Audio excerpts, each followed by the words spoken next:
This is the Distinctly Detroit podcast, the only pod that explores why one wants to be in the D. I am your host, Feodorship III, the director of the University of Michigan Detroit Center.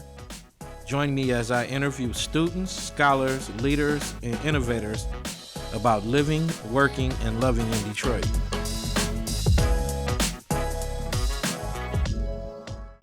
And welcome back, ladies and gentlemen, to the Distinctly Detroit podcast, coming to you from the Qualcomm Think a Bit Lab in the Flint Room of the University of Michigan Detroit Center, the DDP. Today we're really excited.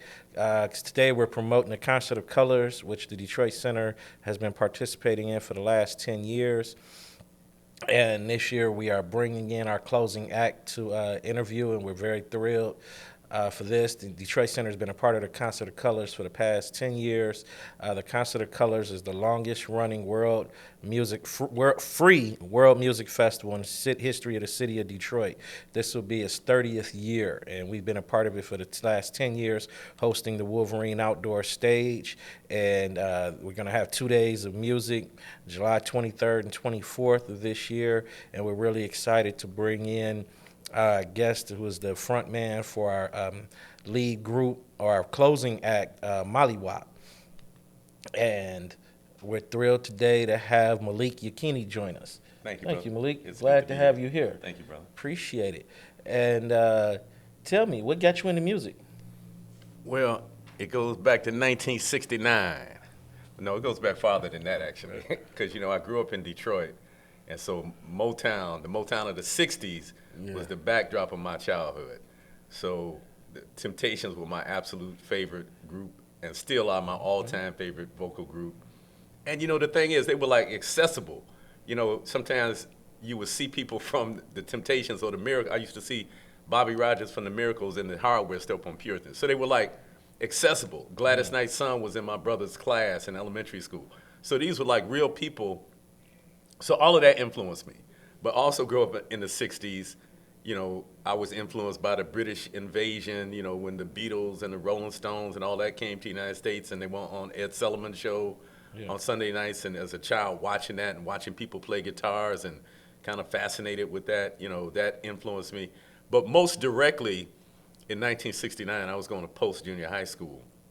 And I had two teachers, Ronald McCombs and Melvin Peters. Some people know Melvin Peters. He's still around, just retired from Michigan State University.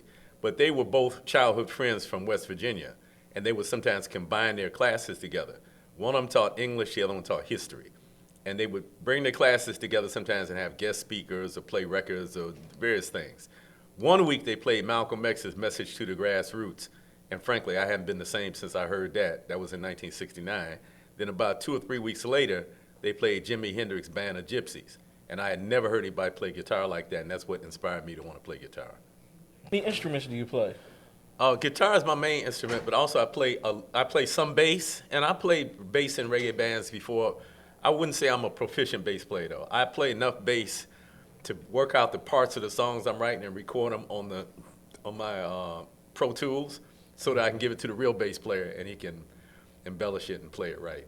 But also, I play what's called June drums. Junes are, or Duns, more correctly, are the bass drums in the djembe drum family from West Africa. And so people see people play djembes all the time. They strap them on their waist, playing with both hands. But the Duns are the bass drums in the family, and they're played with sticks, and they're usually round, and create the bass rhythm and the bass melody for the music. So I play those as well. Okay. Oh, wow. Okay. So Jimi Hendrix inspired you to play. That's somebody that's aspirational. That's right aspirational there. for sure. Okay. So what's the Detroit music scene like today? I don't want to speak on the music scene generally because it's got various facets. Okay. But I'll speak from the perspective of being the band leader of Mollywop, that the pandemic, of course, put a big damper on the performance scene. So we used to do a lot of clubs. We used to play at the Marble Bar, at the Northern Lights Lounge, at a club up on Michigan Avenue. The name of it is escaping me. But the pandemic basically shut all that down. Some of it's starting to come back. again, but still it's not, it's not nearly like it was prior to the pandemic. Um, 2000, I think Mollywop played one show the whole year, and that was an outdoor concert at Avalon Village, an annual thing we do called Reggae in the Hood. But last year started to pick up, and we did maybe about 6 performances. They were all mostly outdoor performances. We did one indoor performance in November, but most of them were outside festivals. And so those are picking up, and maybe in a sense that's our niche also, the outdoor festival thing. But so from my perspective, it's much slower than it was prior to the pandemic. It's starting to pick up, but most of what we're seeing is outdoor performances and not private parties and clubs so much as it was before. Okay. Have you been able to find any inspiration during the pandemic? I mean, has there been anything that I've debated with family and friends about, I've talked to a lot of people and they're like, man, there should be a lot of good music coming out. All these artists should be, they're locked in. They should be making good music. But other people are like, there's nothing to inspire them. There's nothing to give them any ideas. How do you fall in on that? So interestingly, I started exploring during 2020 when I was alone most of the time. I was working from home. My day job, I run a nonprofit organization, and we do urban farming, and we're building a grocery store and some other stuff. But we had hired a farm manager, so I didn't have to be at the farm every day, and most of what I had to do was either via computer or phone. And so I started working from home in March of 2020. And frankly, 90% of the time I was by myself. And then maybe about May, I started going out and working in my family garden, and that was a little relief. But what I tried to do was flip it and explore the emotion of loneliness and isolation that I was feeling. And so I started writing some songs, intentionally trying to write songs that captured sadness and isolation and those kind of feelings, because usually that's not what I write. But that's a human emotion also, and a lot of people are feeling that and going through that. So the songs I wrote shifted to reflect what I was experiencing at the time. Okay. And so how would you describe Mollywop's sound? Sometimes I jokingly tell people that Mollywop is a genre non-binary or a genre non-conforming band because, for me, genres are basically for people who are selling music. So there's, the music business is the creation of the music, but then there's the marketing of the music and all of that. So on the creation side, labels don't really matter. The way I look at everything I've ever heard in my life is in my consciousness, and that comes out in some form in what I write. In fact, sometimes I write stuff and I don't realize it, but I'm channeling something that I heard 15 years ago, right? A chord progression or something, or feeling. So Mollywop, in fact, really what I can tell you truthfully is, in a sense, Mollywop plays all of the different styles that I grew up loving, and so I'm trying to find a way to incorporate all of that into a package. Now, sometimes it sounds crazy, because we play some rock, and again, rock was a huge influence on my life. I grew up during the 60s, and as I said, the introduction to Jimi Hendrix is what started me playing guitar. But also, when I started listening to Hendrix, then it took me to the whole rock realm and really exploring rock guitarists in particular. And so that's why I started playing guitar, because I like loud, screaming, feedback in guitar. And so I think I had kind of gotten away from that because I played reggae for so many years, and there's not a lot of that in reggae. So with Mollywop, I realized, well, yeah, I love reggae, but I love rock too, and we go put some of that in there. And also, funk is in my blood, and so, I guess primarily we're a funk band. I guess I don't know what box to put us in, but we do a lot of stuff that's funky. And like Parliament Funkadelic, it's funky, but it has a rock edge to it. And then the leader of our vocal section, Ayodele Bakari, used to sing with the Dramatics. So he brings that whole kind of R&B soulful vocal style that we overlay on top of this funky rock, rhythm that the musicians are creating, and it creates a really nice mix. And then we have an MC. Hip hop is basically the music of today all around the world among young people. And, I love good hip hop also, so we incorporate that in. So we have G Mac, who's an MC and he's also a vocalist. And so when you mix all that up, funk, soul, rock, there's jazz elements in it, R&B, reggae, hip hop, It's like whatever, gumbo. whatever all that is, that's what Mollywop is. Okay. And all of that within a context of like a black radical politic, Oh, I'm really excited. Can't wait. I'm looking Yeah. forward to your show already. Yeah. If you could open for any artist in the world, who would you like to open for? I don't know, because I don't really look at my life like that, like in relationship to other people, If you could have anyone open for you, who would you like to have open for you?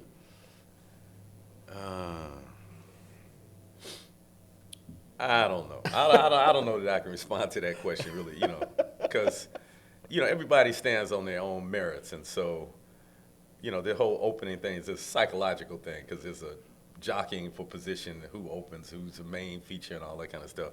Again, that's the business of music. And although I participate in the business of music, I'm primarily a creative.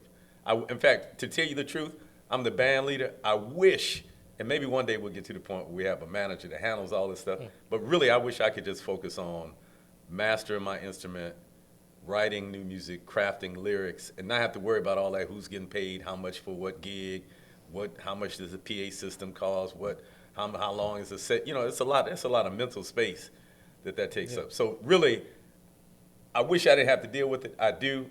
I'm more interested in the creative side. Business and art don't always mix really well. Yeah. So how would you describe your creative process? I think I create things differently at different times. But I would say that mostly when I'm writing a song, it usually starts with, because I'm a guitar player, I write on guitar usually when I'm creating a song. Occasionally, I don't have good keyboard skills, but I know some basic chords, so sometimes I might sketch something out on the piano or play the melody on the piano. But usually I'm composing on guitar. And so just the structure of the instrument defines to some extent how the music evolves. I don't know if that makes sense or not. But so I'll usually start with a riff or a chord progression, and then I'll start building on that. Then I'll start working on the melody or the lyrics after that. And sometimes I have lyrics first, and I fit them to the melody.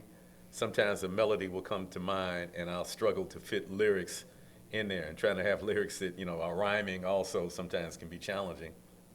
So I would say that's my basic process. And then usually what I do is I pull out my phone, and while something's coming to me, I'll capture it. And so I have on my phone right now probably hundreds of 30-second clips of ideas that just came to me in the moment. Most of those clips end up on the cutting room floor. Nothing happens to them. And then sometimes I go back and listen to them. I'll be like, oh, okay, that works. And I'll take it and expand it, and it ends up being a whole song. Mm-hmm.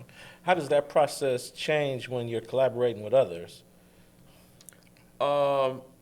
So in the collaborations we've done within Mollywop, usually what happens is I'll have a track. I'll compose all the instrumental track, and then I'll say to one of the vocalists or to the MC, can you write lyrics to this? And so that's kind of how the collaboration has happened for the most part. But one song that Ayodele and I wrote together called The Call, it emerged similarly. I was working on a chord progression. This is like 15 years ago, before Mollywop even existed. He came by the house and he just started like riffing to it, and it evolved into a song. In fact, one of our most popular songs. So that's kind of how collaboration takes place also. Okay. Now, there's no one you particularly want to open for or have open for you. Is there any artist or performer out there you'd love to collaborate with? Yeah, there's a lot of performers and artists that I admire greatly and I would like to collaborate with. So, for example, there's Kumasi Washington. I love what he's doing, kind of holding down that jazz tradition, but also cloaking it within unapologetic blackness and incorporating some elements of modern contemporary music. I like that a lot. I like the whole P-Funk from the beginning of time and when P-Funk first started till today, I'm a big P-Funk fan. And so, any kind of collaboration on that level would be cool. And, there's a lot of musicians in Detroit who played with P-Funk. So over the years, there's been a kind of cross-pollination, pollination. I'm sorry, I should know that word because I'm a farmer. Um, so there's a lot of musicians I played with who were part of the P-Funk mob or whatever, but I've never like played with them directly. But so that would be another group. And then there's a lot of reggae artists I like too. I'm still, I love reggae music because it's so conscious and so uplifting. So there's a young artist named Protege who I love. There's an artist named Chronix who I love. There's a young sister named Coffee who I love. So any of them, I would love collaborating with them. Okay. Well, switch gears just a little bit. You just touched upon it that you're a farmer. So, Yeah. what got you into farming? Or when you say you're a farmer, what do you mean by that? Well, I do urban farming, and so I run an organization called the Detroit Black Community Food Security Network, and we operate D-Town Farm, which is a 7-acre farm in Rouge Park, and so we've operated that since 2008. And we had 2 prior locations starting in 2006. So since 2006, I've been running an organization that collectively runs a farm. But I'm also, like tomorrow morning, I'll be out there at the farm with my hands in the soil. So I'm not just, from afar, watching it, but I'm actually involved in growing food. And I'm interested in that. What got me into that, so interestingly, the same in 1969 when I told you about Malcolm X record and then Jimi Hendrix record. Well, that same Malcolm X record, Message to the Grassroots, not only did it put me on the road of really examining my role as a black man in American society and thinking more introspectively about what all that means and becoming, what people call woke today, but also in that record, he talked about during the time our ancestors were enslaved, that the enslaved Africans ate the kind of cast off parts of the hog. And he said, the master in the house and the house Negroes would eat high on the hog. And, that's a term people still use in the black community. In fact, it's a documentary came out last year on Netflix about black food called High on the Hog. But he said, but the masses of people, what he called the field Negroes, would eat the parts that were cast off. And he talked about the hoof and the snout and the tail. And he said, and the guts. And he said they call them chitlins these days, but what they called them back then was what they were, guts. And he said some of you all were gut eaters then, and some of you are still gut eaters. The reason this impacted me is because at that time, 1969, my very favorite food in the world was chitlins. And my mother only made them once a year on New Year's Day. She would take them in the basement and cook them because they had such a bad smell. And we had a little stove down there. And then serve them on a plate with hot sauce on them, and I loved them. So hearing Malcolm X talk about my favorite food within a historical and cultural context was tremendously eye-opening for me because I had never thought about food other than whether I liked the way it tasted. And so that really put me on the path of thinking more critically about my personal diet. So by 1975, I had become a vegetarian. By 72, I had stopped eating pork, primarily as a result of this influence by Malcolm X and then reading various things about diet and nutrition. By 75, I had become a vegan. By about 1980 or so, by 75, I become a vegetarian. By about 1980, I become a vegan. So I was on this personal journey, understanding how food impacted my health personally. But I didn't know there was this larger movement. And so I also used to be a school principal. I ran an African-centered school for 21 years. And in 1999 at the school, we started doing gardening with the children as a way of making them more aware of how food plays a role in us being more self-sufficient as a people, but also we wanted to give the children experiences where they learned their interconnection with the rest of nature. And so gardening was a way to bring into focus the relationship between human beings and plants, between plants and insects, between plants, insects, humans, and the weather, and how all those things interact together. And so that, we don't see ourselves as being separate from nature. And so that was a kind of an underlying theme that guided the gardening that we were doing at the school. So that's what really got me into it, starting first on a personal level, but then growing in awareness about the role that food plays in having communities that are resilient and strong and not victims of the kind of extractive economy that we see in black communities today. If we look in Detroit, for example, there's about 70 grocery stores. Most of them are independent, except for the Whole Foods store near where we're sitting now, the two Meyer stores, one on 8 Mile and Woodward, one on 6 Mile and Grand River.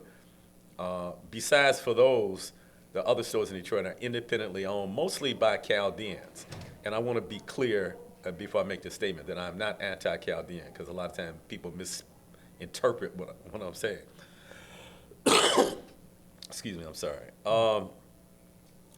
But most of these stores, again, in Detroit, which is a city that's maybe 78% African American right now, almost all of the stores are owned by Chaldeans, and it's an extractive economy because very little of that money is circulated within our communities. For the most part, they're hiring their own relatives. For the most part, they're not making significant contributions to nonprofits in the neighborhood or doing activities for children. Some are. I don't want to overgeneralize. And all these merchants are not the same. It's not a cookie cutter. Some are doing a really good job, and some are doing a piss poor job.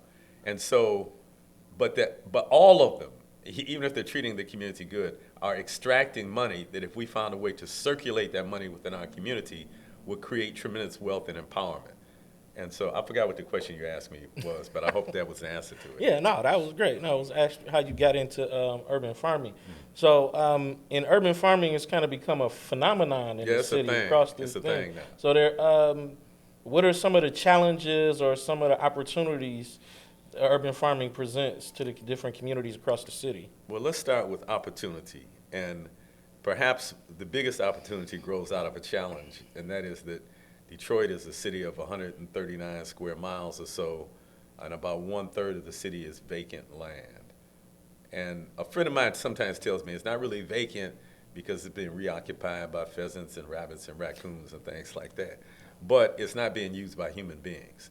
And so on one level, that's a tremendous source of blight and a tremendous challenge for the city as the city tries to figure out how to keep grass cut and put parcels back on the tax rolls and things like that. But on another level, it's a tremendous opportunity because we have access to land in Detroit that just does not exist in most other cities.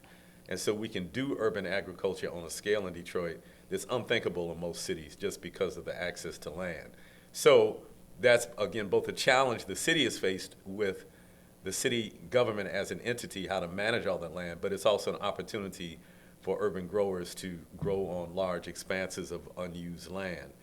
But one of the other challenges is water.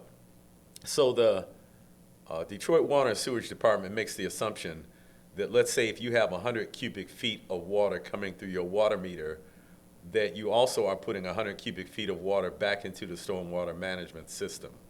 And so if you live in Detroit, you look at your water bill, the vast majority of the water bill is for sewerage. It's actually not for water.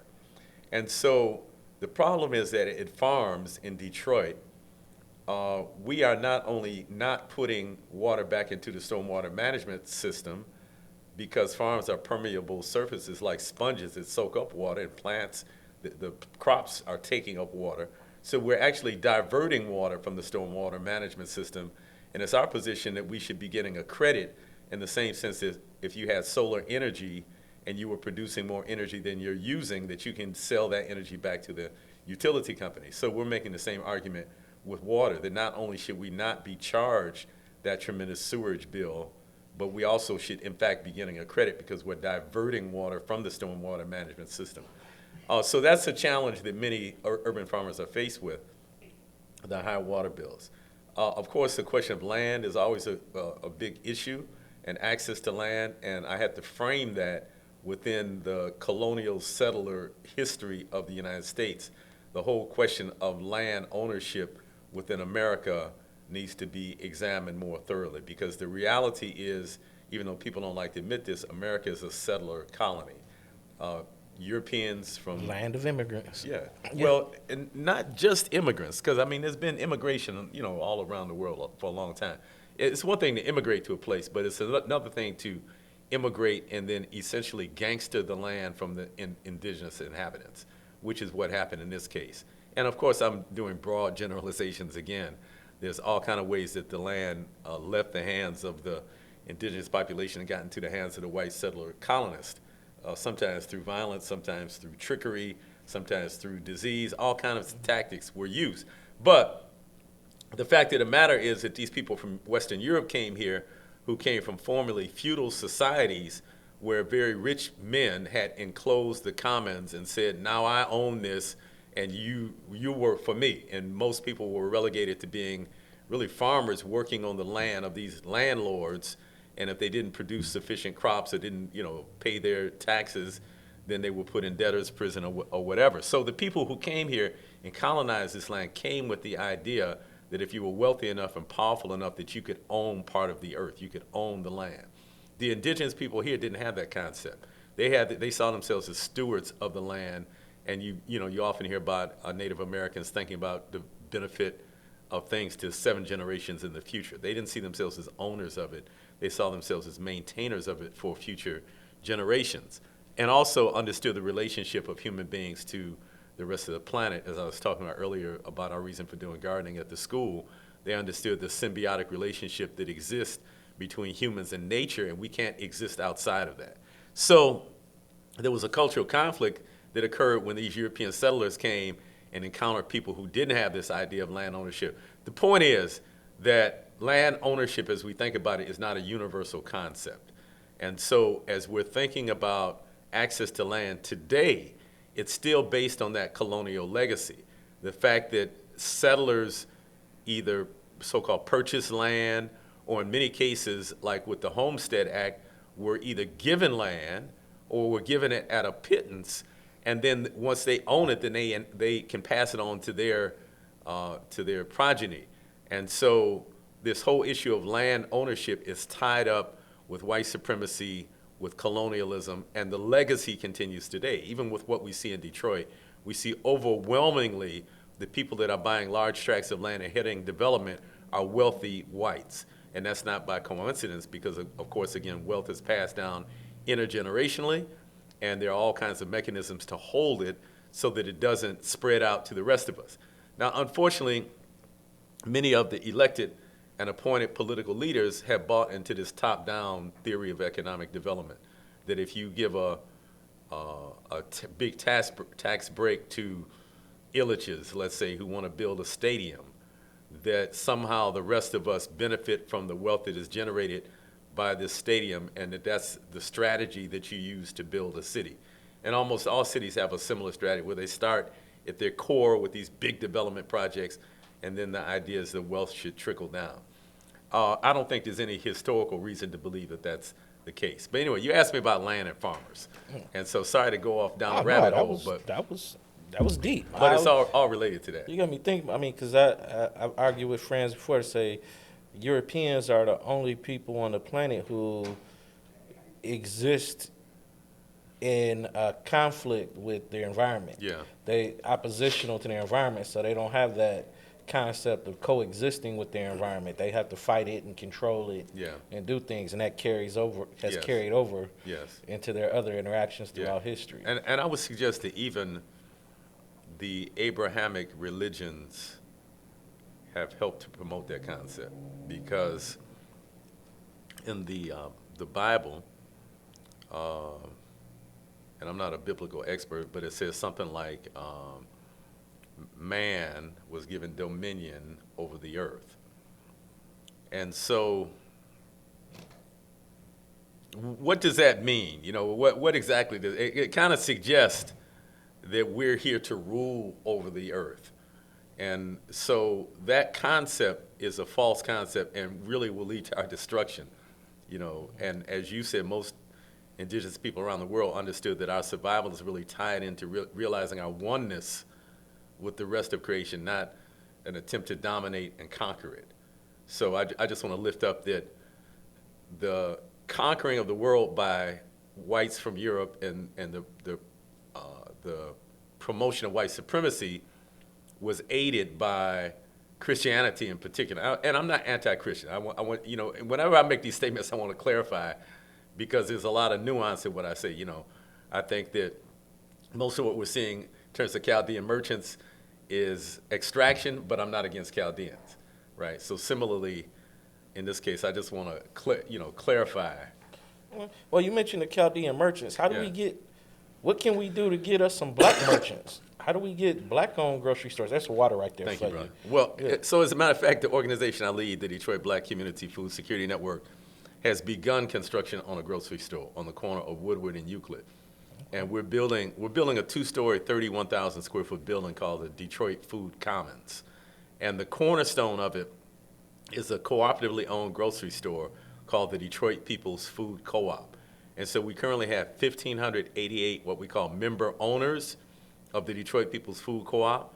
It costs $200. In fact, people can join right online. They can go to www.detroitpeoplesfoodcoop.com and they can join right on the website and become an actual owner of the business. And so a cooperative is not like Sam's Club where you get a membership and the membership just allows you to go and spend your money.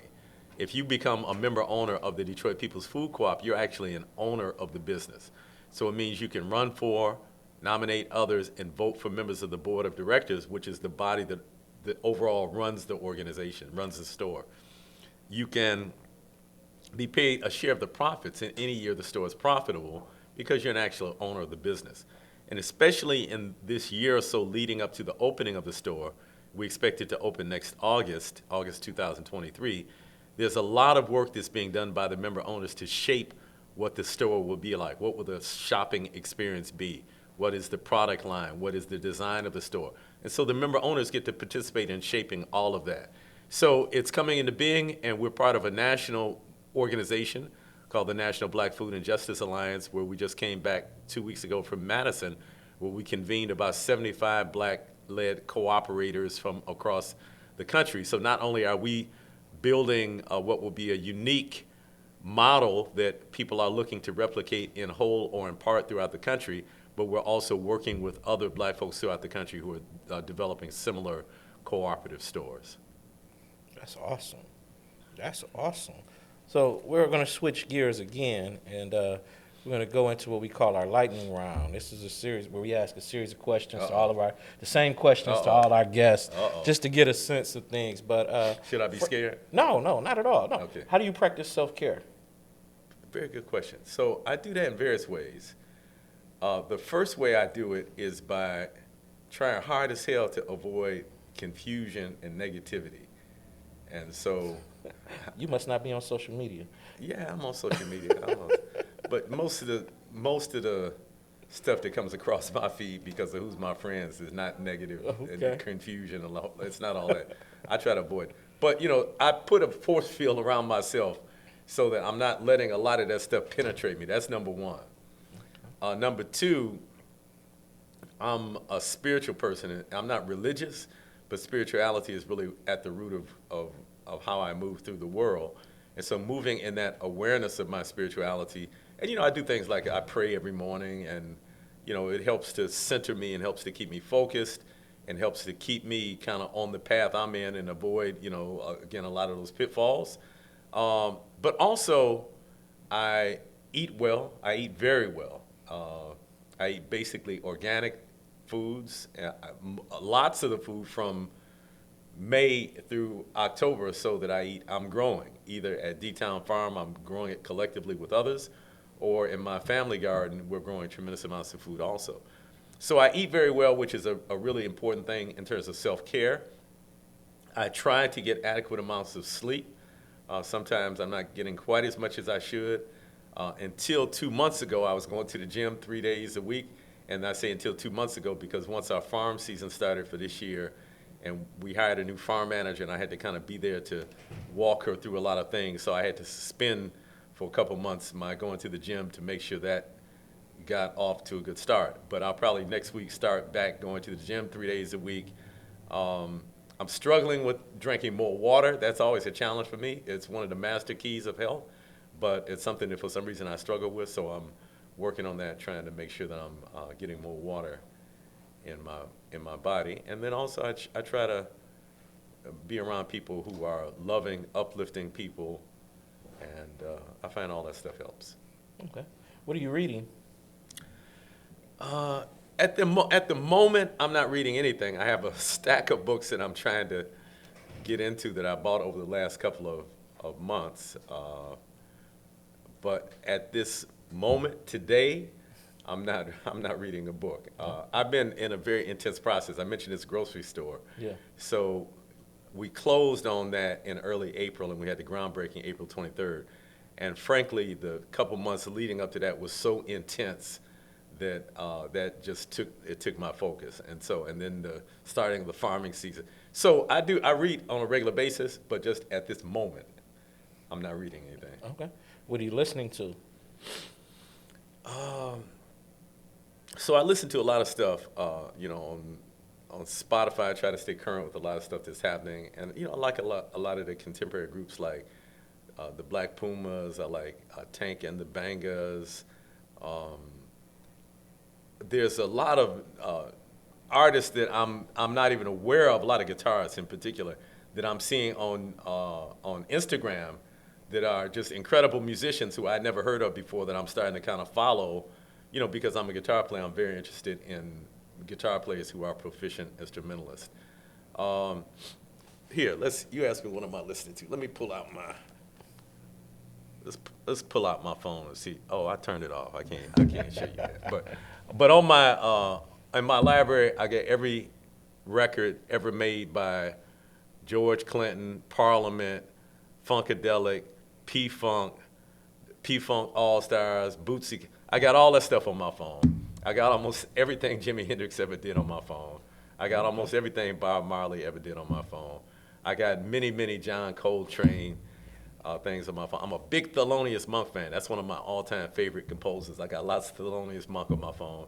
So I'm listening to all that along with, some of the contemporary stuff that's coming out now. Okay. What are you watching? I don't watch a lot of TV, to tell you the truth. Usually I'm so busy that by the time I even have time to watch TV, it's like 10 or 11 o'clock at night.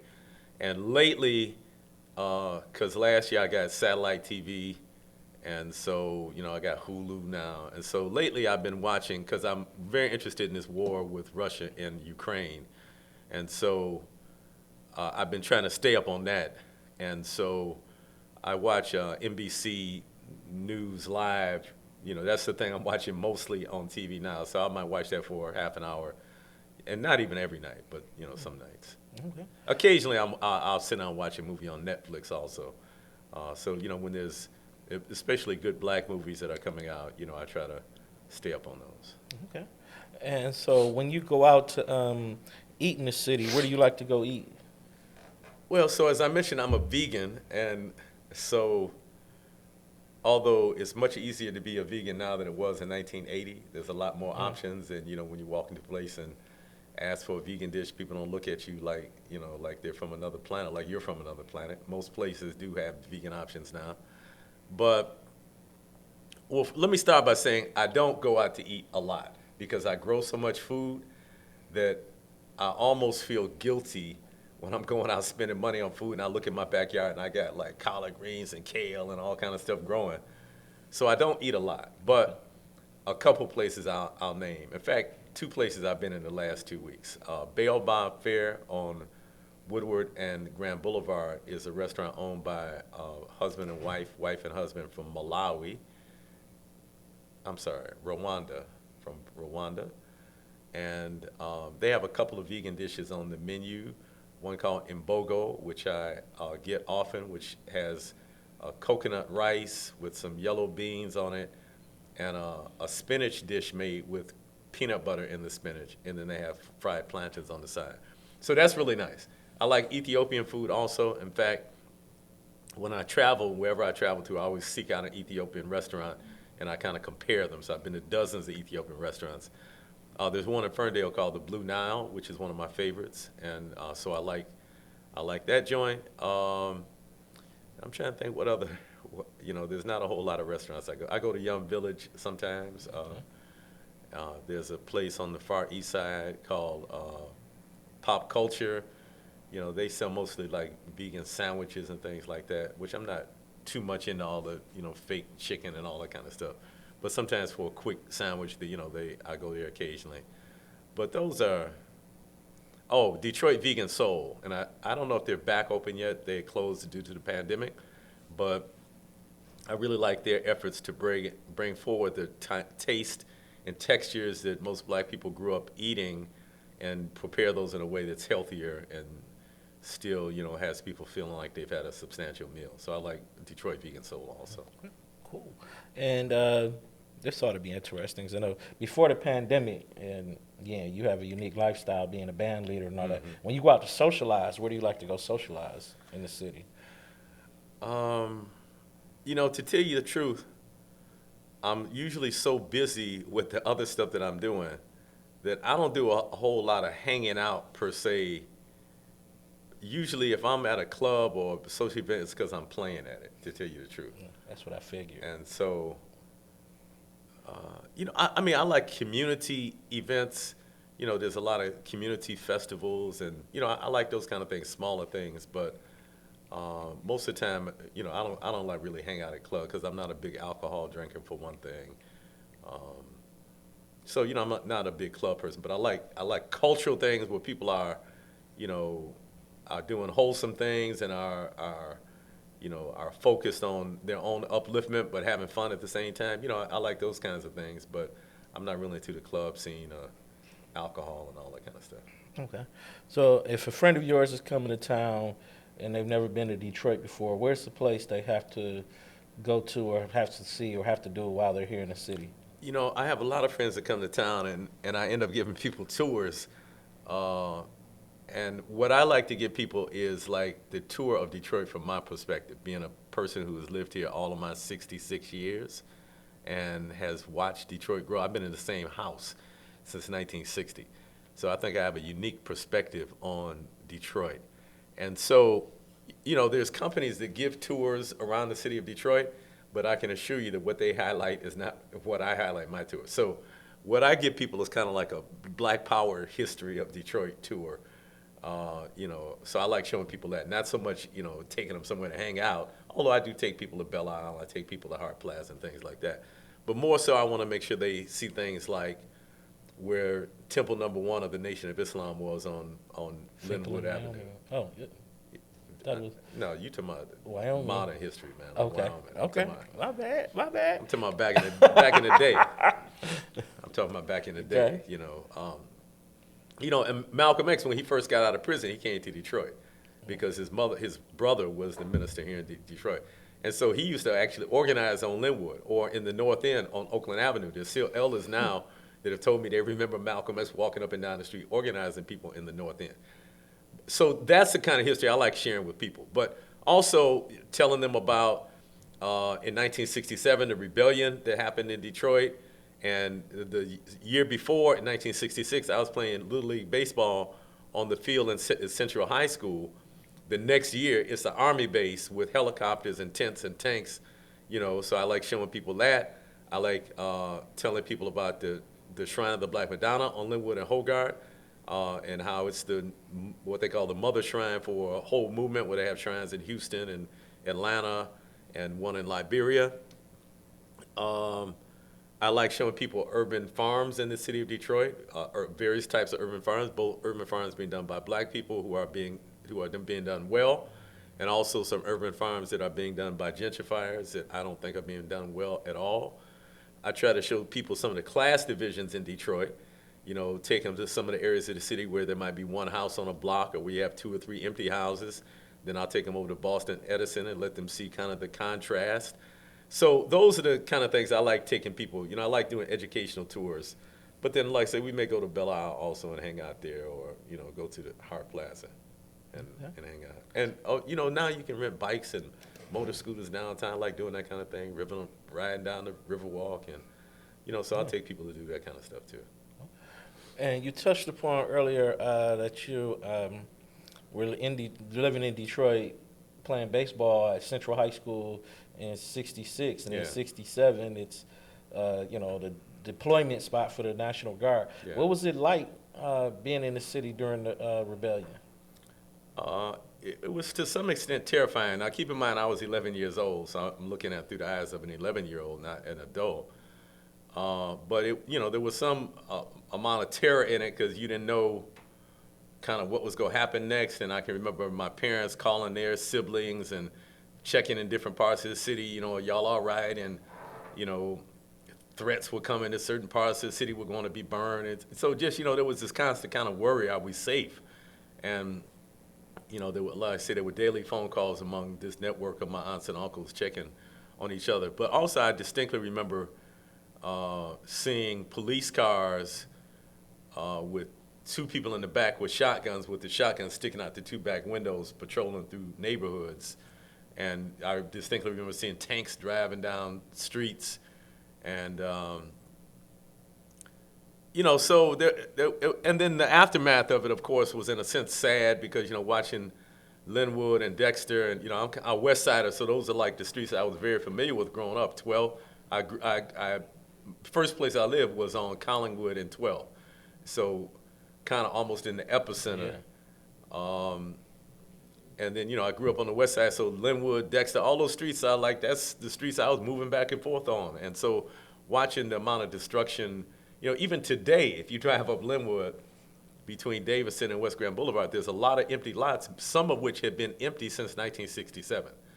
The same thing on Rosa Parks. There's some development now around Virginia Park where they built some housing, and you have the shopping center now on Rosa Parks and Virginia Park. But, same thing, there's still lots of vacant parcels that used to be houses and businesses that have been vacant since 1967.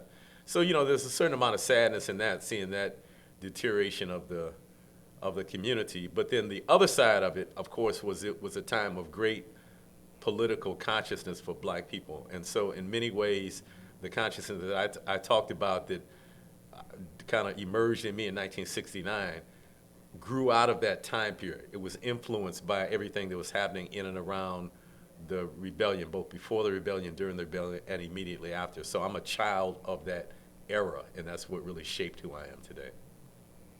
Okay. And last question I have for you is, where can we find you? Catch me if you can. No, I'm just kidding. Well, so for Mollywop, let's start with that since that's the main topic of the interview. We have a website, which is mollywopjams.com, and that's MOLLYWOPJAMS, mollywopjams.com. You can get all the latest information on upcoming performances. We have all the lyrics to our songs, too, on there. So we have an album out, I didn't mention that came out in 2019 called Stand Up, okay. And that's available on Spotify, Apple Music, all the streaming services. But we have all the lyrics because I don't think, the thing about Mollywop is we try to make it fun. We come with this kind of radical black politic, but it's infused in the music. It's not hitting people over the head with some ideological dogma.